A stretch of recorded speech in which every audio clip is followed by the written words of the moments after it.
Hi friends, welcome back to princess kitchen. ఈరోజు మన వీడియోలో healthy and tasty snack carrot pakoda recipe మీతో share చేసుకోబోతున్నానండి. So evening టైమ్స్లో అప్పటికప్పుడు ఇన్స్టెంట్గా ఏదైనా స్నాక్ తినాలి, అలాగే హెల్దీగా చట్పట్గా సో చిటికెలో రెడీ అయిపోవాలి అని అనుకుంటే ఈ స్నాక్ని ప్రిపేర్ చేసేసుకోండి. సో ఈ రెసిపీ ప్రాసెస్ చూసేసుకునే ముందు ఫస్ట్ ఆఫ్ ఆల్ ఈ రెసిపీకి ఒక చిన్న లైక్ ఇవ్వండి అండ్ మన ఛానల్ని సపోర్ట్ చేస్తూ ఉండండి. సో ఇంకా మనం ఏమాత్రం ఆలస్యం చేయకుండా రెసిపీ ప్రాసెస్ చూసేసుకుందామా? చాలు. సో ఫస్ట్ ఆఫ్ ఆల్ మనం ఒక బౌల్ తీసేసుకుందాము. క్యారెట్ 300 గ్రామ్స్ క్యారెట్ తీసేసుకున్నాను అండి. క్యారెట్ తీసేసుకుని ఇలా ఫైన్గా స్లైసెస్గా కట్ చేసేసుకున్నాను.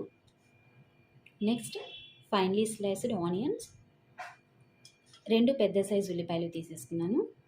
నెక్స్ట్ పచ్చిమిర్చి ముక్కలు సేమ్ స్లైసెస్లా కట్ చేసేసుకున్నానండి 4. Red chilli flakes, so red chilli ఫ్లేక్స్కి బదులు మీరు కారం కూడా యాడ్ చేసేసుకోవచ్చు. 1 టీ స్పూన్ చిల్లీ ఫ్లేక్స్ తీసేసుకున్నాను. 1/2 tea spoon ajwain, 1/2 tea spoon జీరా, శనగ తరుక్కున్న కరివేపాకు కొంచెం, శనగ తరుక్కున్న కొత్తిమీర కొంచెం, స్లైసెస్గా సన్నగా కట్ చేసేసుకున్న tomato 1 medium size, 1 teaspoon అల్లం వెల్లుల్లి పేస్ట్,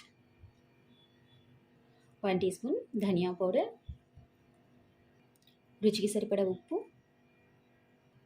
సో అన్నీ కూడా మంచిగా మిక్స్ చేసేసుకుందాము.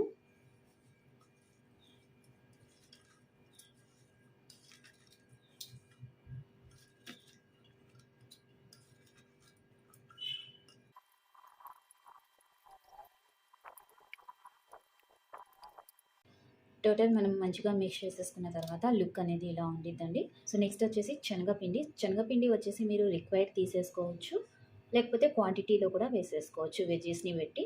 నేను ప్రెజెంట్ 250 గ్రామ్స్ శనగపిండి తీసేసుకుంటున్నానండి. సో 300 గ్రామ్స్ క్యారెట్కి.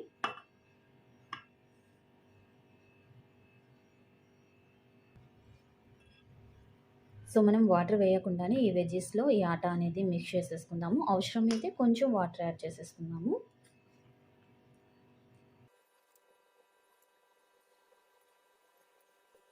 సో ఇప్పుడు మనం వాటర్ యాడ్ చేసేసుకుందాము. 2 టేబుల్ స్పూన్స్.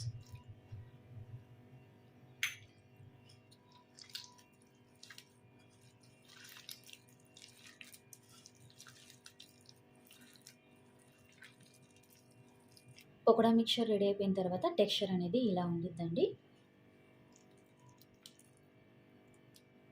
సో ఇంత టెక్స్చర్ రావాలి.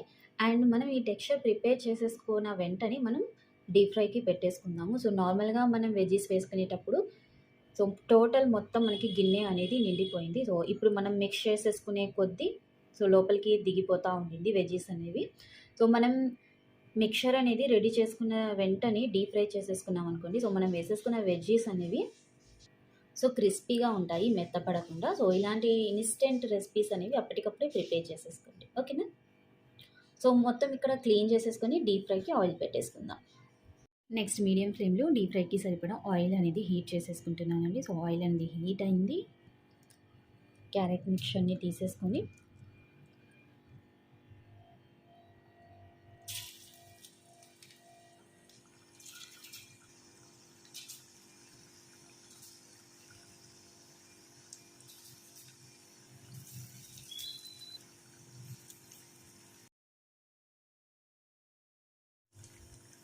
టూ సైడ్స్ కూడా గోల్డెన్ కలర్ వచ్చేంత వరకు మనం ఫ్రై చేసేసుకుందామండి.